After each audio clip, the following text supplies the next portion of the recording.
Perkenalkan, nama saya Elizabeth Valencia dengan NIM 2105 135339. Jadi di sini saya akan membahas tentang ruang lingkup biologi.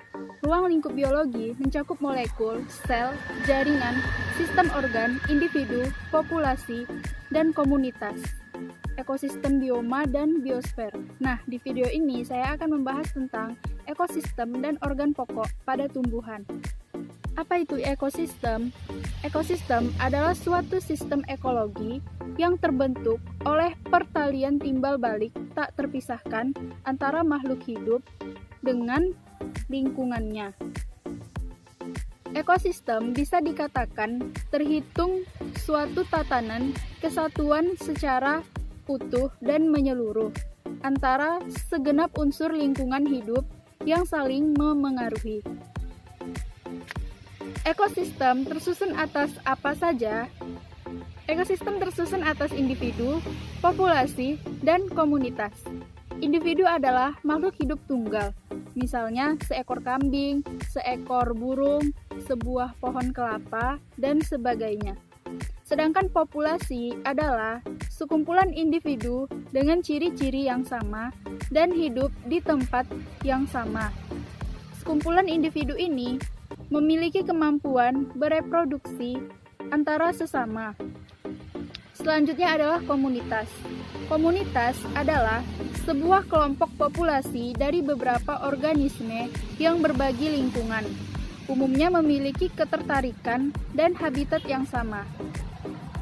Dalam ekosistem, organisme, makhluk hidup, biotik melakukan interaksi dengan makhluk yang tidak hidup, yaitu abiotik. Dilansir dari buku Lingkungan Hidup Kita, komponen biotik dalam ekosistem adalah manusia, hewan, dan tumbuhan. Adapun yang termasuk komponen abiotik adalah cahaya, matahari, batuan, tanah, udara, dan air. Nah, dalam video ini saya akan membahas tentang ekosistem, organ tumbuhan, organ pokok pada tumbuhan, dan selanjutnya juga ada beberapa yang akan saya jelaskan. Di sini saya akan membahas tentang ekosistem yang berada di danau.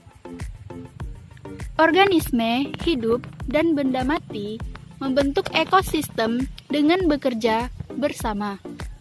Ekosistem danau meliputi sedimen H2O, organisme mikroskopis, ikan, burung, dan tanaman.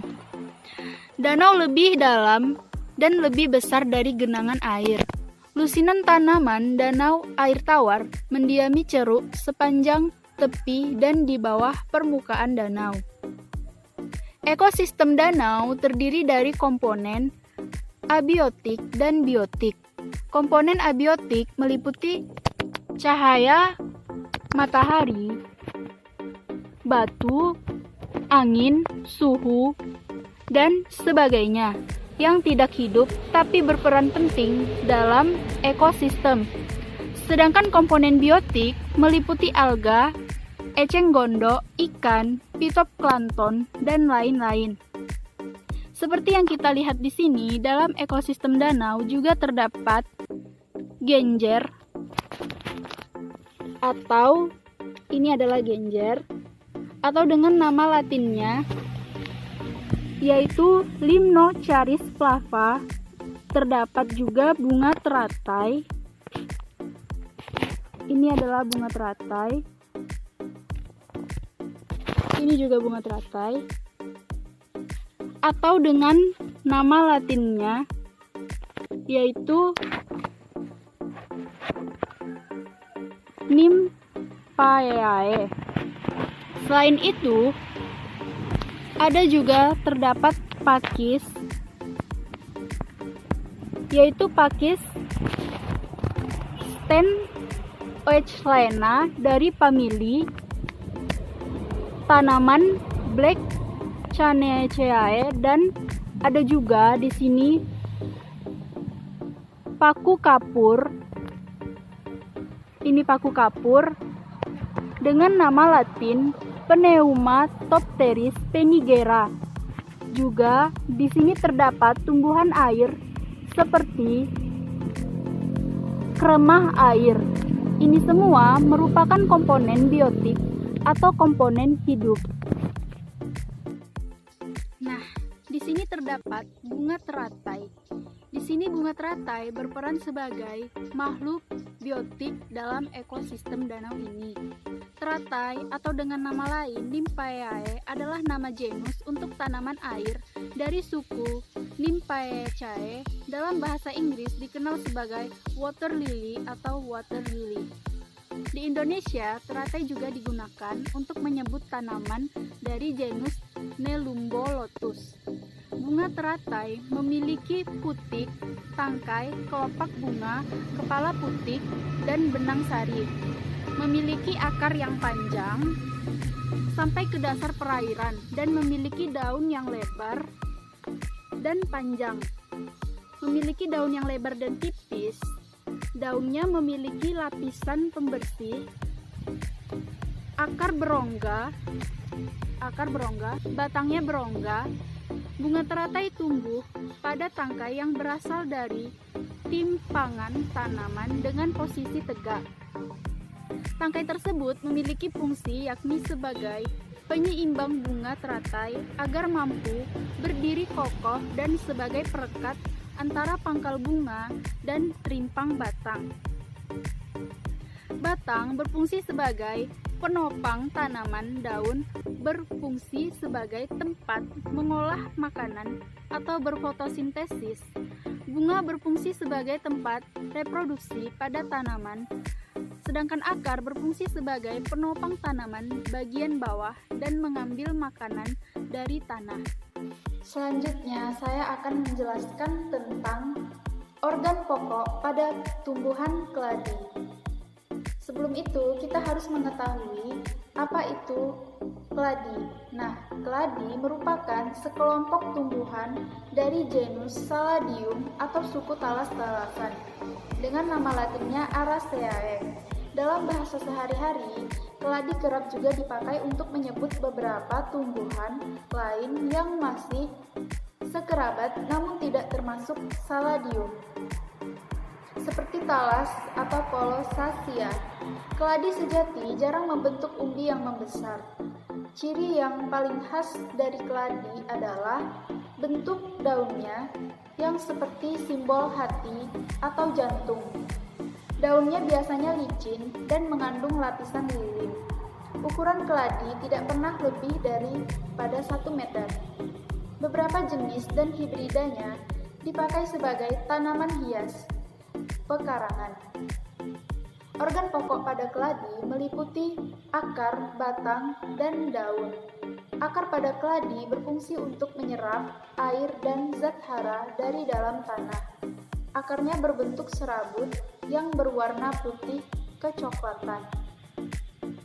Batang pada keladi berfungsi sebagai organ lintasan dan mineral ke daun dari akar dan lintasan zat makanan dari daun ke seluruh bagian tumbuhan.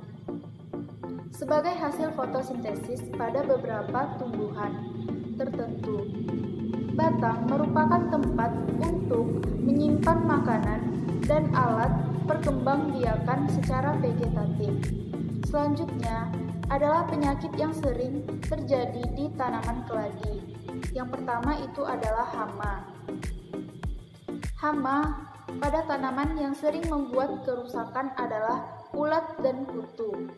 Mereka sering menggigit daun dan getah selnya. Kita dapat melihat jika ada daun-daun yang rusak, kita bisa mengambil secara langsung hama tersebut atau menggunakan pengontrol hama tanaman. Yang kedua adalah penyakit yang menyerang umbi keladi. Penyakit keladi biasa terjadi di bagian umbinya yang disebabkan oleh jamur patogen seperti Rhizoctonia dan Pythium. Sebab keladi tumbuh dari umbi. Cara mencegahnya, kita harus merendam umbi keladi di dalam air yang panas, lalu kita biarkan selama 30 menit untuk proses mematikan jamur. Setelah itu kita keringkan umbi tersebut. Yang ketiga adalah bakteri daun. Selain jamur, daun keladi juga rentan terhadap bakteri daun yang disebabkan oleh bakteri patogen atau dengan nama lainnya Xanthomonas. Untuk menghindari bakteri ini, tanaman harus diletakkan dalam wadah atau pot yang cukup sirkulasi udara dan juga kita harus menjaga daun agar tetap mengering. Keempat adalah pertumbuhan terhambat.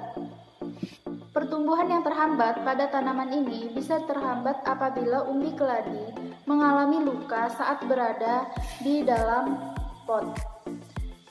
Jika kita menggunakan lampu bohlam, perhatikan temperatur cahaya berada pada 15-32 derajat Celcius. Tidak boleh terlalu dingin dan juga tidak boleh terlalu panas. Satu hal yang penting yang perlu kita ketahui, tanaman keladi menyimpan racun di dalam daunnya. Jika sampai terkena racunnya, akan mengalami pembengkakan di dinding saluran pernapasan dan menutup keluar masuknya udara. Ini akan membuat kesulitan bernafas. Oleh karena itu, jauhkan dari jangkauan anak-anak. Jangan biarkan mereka menggosokkan daun ke badan atau sampai termakan. Keladi terbagi menjadi dua jenis, yaitu keladi sejati atau talas dengan nama latinnya Araceae dan keladi hias dengan nama latinnya Saladium.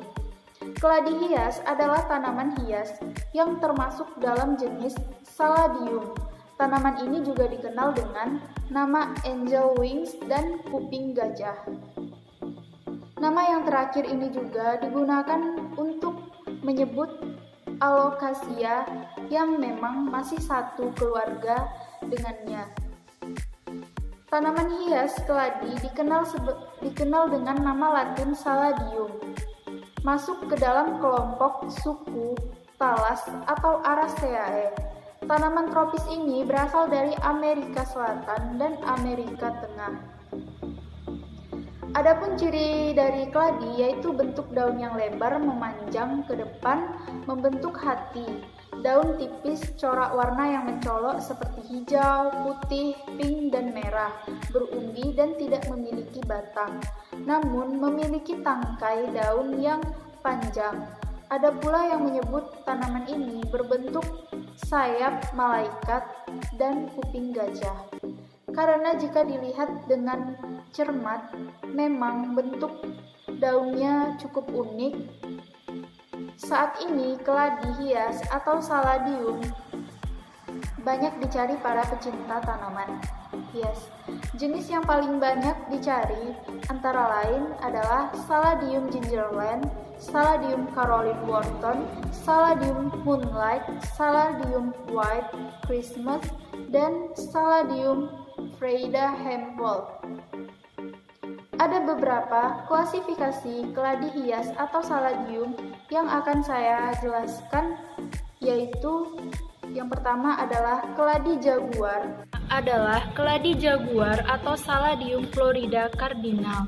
Tanaman ini memiliki daun berukuran sedang dan lebar dan tinggi sekitar 12-24 inci. Corak daun berwarna merah di tengah dan dengan pinggiran hijau. Sekilas, Saladium florida cardinal tampak seperti Pavlov. Walaupun begitu, bagian yang berwarna pink dari daunnya tidak dihiasi urat-urat kemerahan. Pinggirannya berwarna hijau juga lebih tebal daripada Pavlov. Yang kedua adalah Saladium Pink Beauty Caladium. Pink Beauty termasuk salah satu jenis Saladium paling populer. Daun berwarna pink dan hijau gelap bercorak batiknya sekilas terlihat seperti sayap dari kupu-kupu. Tanaman hias ini akan menjadikan beranda atau ruangan terlihat lebih cerah. Sedangkan yang ketiga adalah Saladium rosebud. Saladium rosebud juga memiliki warna merah muda dan hijau gelap. Hanya saja motifnya berbeda dari Pavlov, Florida Cardinal, dan Pink Beauty. Urat-urat pink pada tanaman ini dilatari warna putih semar menjadikannya tampak semakin mencolok. Dan yang keempat adalah Caladium humboldtii atau Caladium mutiara. Yang menyukai tanaman hias mini, Caladium humboldtii bisa menjadi pilihan tanaman. Ini juga dikenal dengan nama keladi mutiara. Daunnya kecil, mungil dengan corak unik berwarna hijau dan putih. Sedangkan yang kelima adalah Caladium Freida Hempel. Jenis Caladium yang satu ini memiliki daun berbentuk hati dengan warna merah, pekat, muda, dan hijau tua yang benar-benar kontras.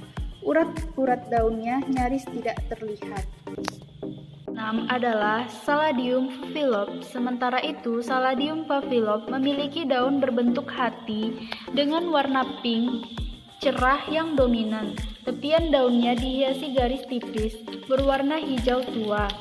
Tak seperti jenis Caladium lain, phaphilop cukup toleran terhadap sinar matahari yang terik. Yang ketujuh adalah Caladium creamsicle. Merupakan jenis Caladium yang cantik dengan daun berwarna hijau gelap yang dihiasi aksen coretan merah cerah dan urat-urat putih. Caladium berdaun lebar ini paling cocok untuk ditempatkan di dalam ruangan atau beranda yang teduh.